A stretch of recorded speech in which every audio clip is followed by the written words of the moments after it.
ಸತ್ತವರನ್ನ ಸತ್ತವರಿಗೆ ಬಿಡಿ ಅಂತ ಯಾರೋ ತುಂಬಾ ಹಿಂದೆನೆ ಹೇಳಿದ್ರು. ಕೆಲವು ಸಲ ಏನಾಗಿದೆ ಅಂದ್ರೆ, ಯಾರಾದ್ರೂ ಸತ್ತಾಗ ವಸ್ತುಗಳು ಆಚೀಚೆ ಸರಿದಾಡೋವು, ತಾವಾಗೇ ಸರಿದಾಡೋವು. ಆ ವ್ಯಕ್ತಿ ಸತ್ತ ಕೆಲ ದಿನಗಳೊಳಗೆ ನೀವು ಒಂದು ಮಟ್ಟದ ಸಾಮರ್ಥ್ಯದಲ್ಲಿ ನೆಲೆಗೊಂಡಿಲ್ಲದೆ ಇದ್ರೆ ನೀವು ಆ ದಿಕ್ಕಿನಲ್ಲಿ ನೋಡಬಾರದು.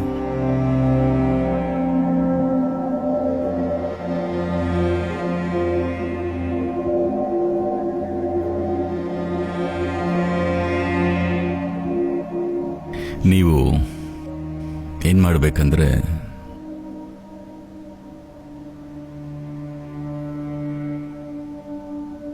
ಸತ್ತವರೊಂದಿಗೆ ಸಂಬಂಧ ಕಲ್ಪಿಸಿಕೊಳ್ಳೋದನ್ನ ನಿಲ್ಲಿಸಬೇಕು. ನೀವೇನು ಅರ್ಥ ಮಾಡ್ಕೋಬೇಕಂದ್ರೆ, ನಿಮ್ಮ ಅಜ್ಜಿ, ನಿಮ್ಮ ತಾಯಿ, ತಂದೆ ಯಾರೇ ಆಗಿರಲಿ, ಅವರು ನಿಮಗೆ ಏನೇ ಆಗಿರಲಿ, ನಿಮಗೆ ಅವರ ಮೇಲೆ ಎಷ್ಟೇ ಅಕ್ಕರೆ ಇದ್ದಿರಲಿ, ಅವರು ನಿಮಗೆ ಎಷ್ಟೇ ಹತ್ರ ಮತ್ತು ಅನ್ಯೋನ್ಯವಾಗಿದ್ದಿರಲಿ, ಅವರು ತಮ್ಮ ದೇಹ, ಮನಸ್ಸು, ಬುದ್ಧಿ ಮತ್ತು ಭಾವನೆಯನ್ನು ತೊರೆದಾಕ್ಷಣ ಅವರೊಂದಿಗಿನ ನಿಮ್ಮ ವ್ಯವಹಾರ ಮುಗೀತು. ಅವರು ಅದನ್ನೆಲ್ಲ ಇಲ್ಲೇ ಬಿಟ್ಟು ಹೋದ್ರು ಅಲ್ವಾ? ಅವನ್ನೆಲ್ಲ ಇಲ್ಲೇ ಬಿಟ್ಟು ಹೋದ್ರು. ಅವರ ಬಗ್ಗೆ ನಿಮಗೆ ತಿಳಿದಿದ್ದೆಲ್ಲ ಮುಗಿದು ಹೋಗಿದೆ. ಏನೋ ಒಂದು ಜೀವಶಕ್ತಿ ಇನ್ನೂ ಇದೆ, ಆದರೆ ನಿಮಗೆ ಅದರ ಜೊತೆ ಎಂದೂ ಸಂಬಂಧ ಇದ್ದಿರಲಿಲ್ಲ. ನಿಮ್ಮ ಸಂಬಂಧ ಇದ್ದಿದ್ದು ಬೇರೆ ಅಂಶಗಳ ಜೊತೆ. ಆ ಎಲ್ಲ ಅಂಶಗಳು ಆ ವ್ಯಕ್ತಿ ತೀರ್ಕೊಂಡಾಗ ಬಿಟ್ಟು ಹೋದವು. ಅದರಿಂದ ಯಾರಾದರೂ ಸತ್ತಾಗ ನೀವು ಮಾಡಬೇಕಿರೋದೇನೆಂದ್ರೆ, ಅವರ ಜೊತೆ ಕಳೆದ ಸುಂದರ ಕ್ಷಣಗಳನ್ನು ನೆನಪಿನಲ್ಲಿಟ್ಕೊಳ್ಳೋದು ಅಷ್ಟೇ.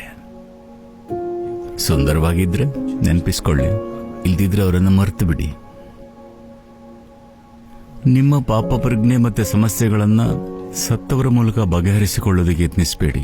ಅದು ತುಂಬಾ ಕಾಂಪ್ಲಿಕೇಟ್ ಆಗಬಹುದು, ತುಂಬಾ ಕಾಂಪ್ಲಿಕೇಟ್ ಆಗಬಹುದು.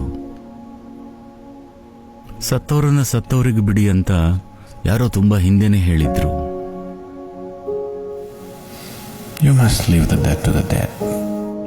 ಸತ್ತವರನ್ನ ಸತ್ತವರಿಗೆ ಬಿಡಿ. ನಿಮಗೆ ಅವರ ಜೊತೆ ಯಾವುದೇ ವ್ಯವಹಾರ ಇಲ್ಲ. ನೀವು ಒಂದು ಮಟ್ಟದ ಪ್ರಭುತ್ವ ಹೊಂದಿರದ ಹೊರತು ಆ ಕಡೆ ತಿರುಗಿಯೂ ನೋಡಬಾರ್ದು. ಏನೋ ಪೆದ್ದತನ ಮಾಡೋದಕ್ಕೆ ಹೋಗಿ ನಿಮ್ಮ ಜೀವನವೇ ತಿರುಚಿ ಹೋಗಬಹುದು. ಜನರ ಕೈಲಿ ಏನೋ ಒಂದನ್ನ ಮಾಡಿಸುವಂಥ ಪ್ರವೃತ್ತಿಗಳು ಇರಬಹುದು, ಆದರೆ ಅದೆಲ್ಲ ಅರ್ಥಹೀನ. ಅದಕ್ಕೇನು ಪ್ರಾಮುಖ್ಯತೆ ಇಲ್ಲ. ಯಾರಿಗೆ ದೇಹ ಇರಲ್ವೋ ಅವರಿಗೆ ಊಟ, ಬಟ್ಟೆ ಇತ್ಯಾದಿಗಳ ಜೊತೆ ಏನು ಕೆಲಸ ಇರಲ್ಲ ಅಲ್ವಾ? ನಿಮಗೆ ದೇಹ ಇದ್ದರೆ ಮಾತ್ರ ನೀವು ಊಟ ಬಟ್ಟೆಗಳ ಕಡೆಗೆ ಹೋಗಬೇಕು. ದೇಹ ಕಳ್ಕೊಂಡ್ಮೇಲೆ ಊಟ ಬಟ್ಟೆಗಳ ಜೊತೆ ನಿಮಗೇನು ಕೆಲಸ? ಭಾವನೆಗಳ ಕಲಸು ಮೇಲೋಗರ ಆಗಿರುವಾಗ ನಿಮ್ಮೊಳಗೆ ಮತ್ತೆ ಹೊರಗೆ ಅನೇಕ ವಿಷಯಗಳು ನಡೆಯುತ್ತವೆ. ಅದಕ್ಕೆಲ್ಲ ಮಹತ್ವ ಕೊಡಬೇಡಿ. ಅಲ್ಲಿ ಹೋಗಿ ಏನು ಕೆಲಸ ಇದೆಯೋ ಅದನ್ನು ಮಾಡಿ, ನಿಮ್ಮ ಸಾಧನೆ ಮಾಡಿ. ಇನ್ನು ಬದುಕಿರೋರ ಜೊತೆ ಇರಿ. ಸತ್ತವರೊಂದಿಗೆ ಇರೋ ಪ್ರಯತ್ನನ ನಿಲ್ಲಿಸಿ. ಇನ್ನು ಜೀವಂತವಾಗಿರೋ ನಿಮ್ಮ ಅಜ್ಜನ ಜೊತೆ ಇರಿ. ಅವರಿಗೆ ನಿಮ್ಮ ಕೈಲಾದಷ್ಟು ಮಾಡಿ. ಯಾಕಂದ್ರೆ ಅವರು ಸಾಯ್ತಾರೆ. ಸಾಯ್ಲಿ ಅಂತ ಹಾರೈಸ್ತಿಲ್ಲ, ಆದರೆ ಅವರು ಸಾಯ್ತಾರೆ ಅಲ್ವಾ? ಅದರಿಂದ ನೀವು ಅವರ ಜೊತೆ ಇರೋ ಸ್ವಲ್ಪ ಸಮಯದಲ್ಲಿ ನಿಮ್ಮ ಕೈಲಾದಷ್ಟು ಮಾಡಿ. ಆ ಕೆಲ ಕ್ಷಣಗಳಲ್ಲಿ ನಿಮ್ಮ ಜೀವನ ಮತ್ತೆ ಅವರ ಜೀವನವನ್ನ ಹೇಗೆ ವರ್ಧಿಸಬಹುದು ನೋಡಿ. ನಿಮ್ಮ ಅಜ್ಜಿ ಜೊತೆ ಏನೇನೋ ಮಾಡೋ ಬದಲು ನಿಮ್ಮ ಅಜ್ಜಿ ಕೆಲಸ ಮುಗೀತು. ಅವರಿಗೆ ಕಪಾಟನ್ನ ನೋಡೋ ಅಗತ್ಯ ಇಲ್ಲ.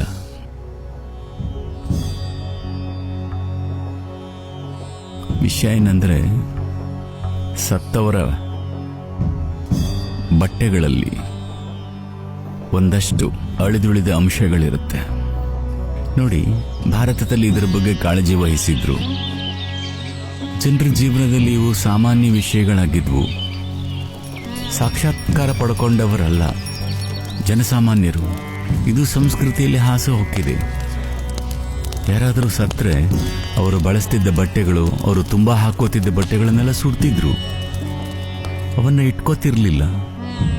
ಅವರು ಅಪರೂಪಕ್ಕೆ ಹಾಕೋತಿದ್ದ ಬಟ್ಟೆಗಳನ್ನ ಮಾತ್ರ ರಕ್ತ ಸಂಬಂಧಿಗಳಿಗೆ ಕೊಡ್ತಾರೆ, ಮತ್ಯಾರಿಗೂ ಅಲ್ಲ. ಮಗಳಿಗೋ ಮೊಮ್ಮಗಳಿಗೋ ಅಥವಾ ಮಗನಿಗೋ ಕೊಡ್ತಾರೆ. ಅದನ್ನು ಮೊದಲ 1 ವರ್ಷ ಹಾಕೋಬಾರ್ದು. ವರ್ಷಾಂತಿಕ ಆಗೋವರೆಗೂ ನೀವು ಆ ಬಟ್ಟೆಗಳನ್ನು ಹಾಕೋಬಾರದು. ಇಂಥದ್ದೆಲ್ಲ ಯಾಕಿದೆ ಅಂತಂದ್ರೆ, ನಾವು ಯಾವುದರ ಜೊತೆ ಸಂಪರ್ಕಕ್ಕೆ ಬರ್ತೀವೋ ಅದರಲ್ಲಿ ನಮ್ಮ ಜೀವಶಕ್ತಿಯ ಒಂದಷ್ಟು ಅಂಶ ಇರುತ್ತೆ. ನೀವು ಅದಕ್ಕೆ ಒಂದು ರೀತಿಯ ಅವಕಾಶವನ್ನು ಕೊಟ್ಟರೆ ಈ ಬಟ್ಟೆಗಳು ಹುಚ್ಚುಚ್ಚಾಗಿ ಆಡುತ್ತವೆ. ನಿಮ್ಮ ಅಜ್ಜಿ ಬರಬೇಕಿಲ್ಲ, ಈ ಬಟ್ಟೆಗಳೇ ಹುಚ್ಚುಚ್ಚಾಗಿ ಆಡುತ್ತವೆ. ಯಾಕಂದ್ರೆ ನೋಡಿ, ಸ್ಟ್ಯಾಟಿಕ್ ಅನ್ನೋದು ನಿಮಗೆ ಅನುಭವ ಆಗಿರಬೇಕು. ಕಾರಿನ ಬಾಗಿಲು ಮುಟ್ಟಿದ್ರೆ ಚೆಕ್ ಅನ್ನತ್ತೆ. ಯಾಕೆ? ಕಾರು ವಿದ್ಯುತ್ ಉತ್ಪಾದಿಸ್ತಿಲ್ಲ ಅಲ್ವಾ? ಇದ್ಯಾಕೆ ಆಗ್ತಿದೆ? ಇನ್ನೊಂದು ವಸ್ತುವಿನ ಸಂಬಂಧದಿಂದ ಅದು ಸ್ವಲ್ಪ ಚಾರ್ಜ್ ಆಗತ್ತೆ. ಅದೇ ರೀತಿ ನಿಮ್ಮ ದೇಹದ ಜೊತೆ ನಿಕಟ ಸಂಬಂಧ ಇರೋದೆಲ್ಲ ಅದರ ಗುಣದ ಅಂಶವನ್ನು ಪಡ್ಕೊಳ್ಳುತ್ತೆ. ವಾಮಾಚಾರ ಹೇಗೆ ಮಾಡ್ತಾರೆ ಗೊತ್ತಾ? ನಿಮಗೆ ಕೆಟ್ಟದ್ದು ಮಾಡಬೇಕು ಅಂತಿದ್ರೆ ಮೊದಲನೇದಾಗಿ ನಿಮ್ಮ ಒಳ ಉಡುಪು ಅಥವಾ ಕೂದಲನ್ನು ತಗೊಳ್ತಾರೆ. ನಿಮ್ಮ ದೇಹದ ಭಾಗ ಕೂದಲು ಅಥವಾ ಉಗುರು ಸಿಕ್ಕರೆ ತುಂಬಾ ಒಳ್ಳೆಯದು. ಅದು ನಿಮ್ಮ ದೇಹದ ಭಾಗನೇ. ಅದು ಸಿಗದಿದ್ರೆ ನಿಮ್ಮ ದೇಹದ ಸಂಪರ್ಕದಲ್ಲಿರೋ ಬಟ್ಟೆಗಳನ್ನು ತಗೋತಾರೆ. ಮೊದಲು ನಿಮ್ಮ ಒಳ ಉಡುಪುಗಳು ಕಾಣೆಯಾಗ್ತವೆ.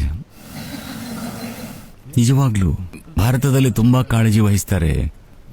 ಒಳ ಉಡುಪುಗಳನ್ನು ಹೊರಗೆ ಹಾಕದೇ ಇರೋ ಥರ ನೋಡ್ಕೋತಾರೆ. ಒಂದು ಕಾಣೆ ಆಯಿತು ಅಂದ್ರೆ ಏನಾಯಿತು ಅಂತ ದೊಡ್ಡದಾಗಿ ತನಿಖೆ ಮಾಡ್ತಾರೆ. ಯಾಕಂದ್ರೆ ನಿಮ್ಮನ್ನ ಕಂಡ್ರೆ ಆಗದೇ ಇರೋರು, ನಿಮ್ಮ ಜೊತೆ ಶತ್ರುತ್ವ ಸಾಧಿಸೋರು ಅದನ್ನು ತಗೋಬಾರ್ದು ಅಂತ. ವಿಶೇಷವಾಗಿ ತೊಳೆಯದ ಬಟ್ಟೆಗಳ ಬಗ್ಗೆ ನಮ್ಮ ಮನೆಗಳಲ್ಲಿ ತುಂಬಾ ನಿಗಾ ವಹಿಸ್ತಾರೆ. ಈಗೀಗ ಅದೆಲ್ಲ ಇಲ್ಲವಾಗ್ತಿದೆ. ಈಗೆಲ್ಲ ಅದನ್ನ ಬಟ್ಟೆ ಒಗೆಯೋ ಧೋಬೆಗೆಲ್ಲ ಕೊಡ್ತಿದ್ದೀವಿ. ಇಲ್ಲಾಂದ್ರೆ ನಮ್ಮ ಮನೆಗಳಲ್ಲಿ ಬಹಳ ನಿಗಾ ವಹಿಸ್ತಿದ್ರು. ಅದನ್ನೆಲ್ಲ ಒಂದು ಬುಟ್ಟಿಲ್ ಹಾಕಿ ಮನೆ ಒಳಗೆ ಗೊತ್ತಿರೋರೇ ಒಗಿಬೇಕು, ಹೊರಗೆ ತಗೊಂಡು ಹೋಗೋ ಹಾಗಿಲ್ಲ. ದೇಹದ ಭಾಗವನ್ನ ಅಂದ್ರೆ ಕೂದಲು ಉಗುರನ್ನ ತಗೊಂಡ್ರೆ ಅದು ಬೇರೆ ವಿಷಯ. ಆದರೆ ಬರೀ ಬಟ್ಟೆಯಿಂದಲೇ ಅವರು ಏನೇನೋ ಮಾಡಬಹುದು. ಯಾಕಂದ್ರೆ ನಿಮ್ಮ ಒಂದು ಸ್ವಲ್ಪ ಅಂಶ ಅದರಲ್ಲಿರುತ್ತೆ. ವ್ಯಕ್ತಿಯ ಸಾವಾದಾಗ್ಲೂ ಇದು ಅನ್ವಯಿಸುತ್ತೆ. ಅದು ಸ್ವಲ್ಪ ಪುಟಿದೇಳಬಹುದು.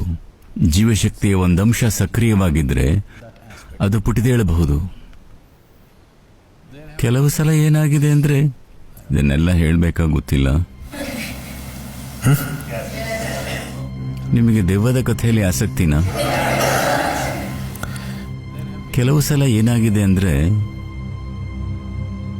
ಯಾರಾದರೂ ಸತ್ತಾಗ ಇವರು ಈಗ ಹೇಳಿದ ಹಾಗೆ ವಸ್ತುಗಳು ಆಚೀಚೆ ಸರಿದಾಡವು. ವಿಶೇಷವಾಗಿ ಅವರು ನಿಕಟವಾಗಿ ಬಳಸ್ತಿದ್ದ ವಸ್ತುಗಳು ಅವು ತಾವಾಗೇ ಸರಿದಾಡವು.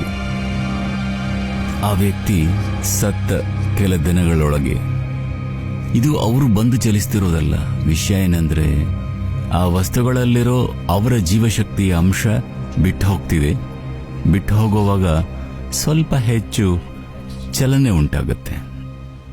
ನೋಡಿ, ನಿಮ್ಮ ಕಾರಿನ ಎಂಜಿನ್ ಆನ್ ಆಗಿ ಅಲ್ಲಿ ನಿಂತಿದೆ. ಹೆಚ್ಚಿನ ಕಂಪನಿಗಳಿಲ್ಲದೆ ಎಂಜಿನ್ ಆಫ್ ಮಾಡಿದಾಗ ಅದು ನಿಂತು ಹೋಗ್ತಿರ್ಬೇಕಾದ್ರೆ ಕಾರು ಸ್ವಲ್ಪ ಹೆಚ್ಚು ಅಲ್ಲಾಡೋದು ಕಾಣುತ್ತಾ? ಗಮನಿಸಿದ್ದೀರಾ? ಈಗಿನ ಕಾರುಗಳಲ್ಲಿ ಅದು ಹೆಚ್ಚು ಗಮನಕ್ಕೆ ಬರಲ್ಲ. ಆದರೆ ಹಳೆ ಕಾಲದ ಎಂಜಿನ್ ಆಫ್ ಮಾಡಿದಾಗ ನಿಲ್ಲುವಾಗ ಶಬ್ದ ಕಡಿಮೆ ಆಗಬೇಕು. ಆದರೆ ಅದು ಹಾಗಾಗಲ್ಲ. ಒಂದು ಮೋಡ್ನಿಂದ ಇನ್ನೊಂದಕ್ಕೆ ಶಿಫ್ಟ್ ಆಗುವಾಗ ಸ್ವಲ್ಪ ಹೆಚ್ಚು ಕಂಪಿಸುತ್ತೆ. ಹಾಗೆ ನಿಮ್ಮ ಎಂಜಿನ್ ಆಫ್ ಆಗುವಾಗ ಸ್ವಲ್ಪ ಹೆಚ್ಚು ಕಂಪನಗಳಾಗುತ್ತವೆ. ಅದನ್ನ ದೆವ್ವ ಅಂತ ತಪ್ಪು ತಿಳ್ಕೊತಾರೆ. ಇಲ್ಲ, ಅದು ದೆವ್ವ ಅಲ್ಲ. ಅದು ಜೀವಶಕ್ತಿಯ ಹಿಮ್ಮೆಟ್ಟುವಿಕೆ. ಈ ಥರ ಚಲನೆಗಳು ಪ್ರತಿ ಸಲ ಆಗಲೇಬೇಕಂತಿಲ್ಲ. ಹೆಚ್ಚಿನವು ಜನರ ಕಲ್ಪನೆಗಳು, ಆದರೆ ಅದು ಆಗೋ ಸಾಧ್ಯತೆ ಇದೆ. ಕೆಲವೊಮ್ಮೆ ಆಗತ್ತೆ. ಈ ಎಲ್ಲ ವಿಷಯಗಳನ್ನು ಚೊಕ್ಕಗೊಳಿಸೋದಕ್ಕೆ ವ್ಯಕ್ತಿಯ ಸಾವಿನ 3ನೇ ದಿನಕ್ಕೆ ಒಂದು ಪ್ರಕ್ರಿಯೆ ಮಾಡ್ತೀವಿ. 11ನೇ ದಿನಕ್ಕೆ ಇನ್ನೊಂದು ಪ್ರಕ್ರಿಯೆ, 13ನೇ ದಿನಕ್ಕೆ ಮತ್ತೊಂದು, 40ನೇ ದಿನಕ್ಕೆ ಮತ್ತೊಂದು. ಇದೆಲ್ಲ ಈ ವ್ಯಕ್ತಿಯ ಅವಶೇಷ ಏನು ಉಳಿಬಾರದು ಅಂತ. ಸತ್ತವರನ್ನ ಪ್ಯಾಕ್ ಮಾಡಿ ಕಳಿಸೋದು, ಬದುಕಿರೋರ ಬದುಕು ನಡೀಲಿ ಅಂತ. If the living get involved with the dead, they will lose their life in so many ways. ಬದುಕಿರೋರು ಸತ್ತವರ ಜೊತೆ ತೊಡಗಿದ್ರೆ ತಮ್ಮ ಬದುಕನ್ನು ಕಳ್ಕೋತಾರೆ. ಈ ಭಯ ಹುಟ್ಟಿಸೋ ವಿಷಯಗಳಂದ್ರೆ ಜನರಿಗೆ ಏನೋ ಕುತೂಹಲ, ಆದರೆ ಅದು ನಿಮ್ಮ ಬದುಕನ್ನೇ ಕಬಳಿಸಬಹುದು. ಹಲವು ರೀತಿಗಳಲ್ಲಿ, ನಿಮಗೀಗ ಅರ್ಥ ಆಗದೇ ಇರೋ ರೀತಿಗಳಲ್ಲಿ. ಅದು ನಿಮಗೆ ಹಿತವಾಗೂ ಇರಲ್ಲ. ಅದು ನಿಮ್ಮ ಬದುಕನ್ನು ಪೂರ್ತಿ ಕಬಳಿಸಬಹುದು. ಸತ್ತವರ ಜೊತೆ ತೊಡಗೋದು, ಇದರರ್ಥ ಅಲ್ಲಿ ಯಾರೋ ಕೂತು ನಿಮ್ಮ ಜೀವನ ಹೀರ್ತಿದ್ದಾರೆ ಅಂತಲ್ಲ. ಹಾಗಲ್ಲ, ಸತ್ತವರೊಂದಿಗೆ ತೊಡಗೋದೇ ಅದನ್ನು ಮಾಡುತ್ತೆ. ನೀವು ಒಂದು ಮಟ್ಟದ ಸಾಮರ್ಥ್ಯದಲ್ಲಿ ನೆಲೆಗೊಂಡಿಲ್ಲದೆ ಇದ್ದರೆ ನೀವು ಆ ದಿಕ್ಕಿನಲ್ಲಿ ನೋಡಬಾರದು.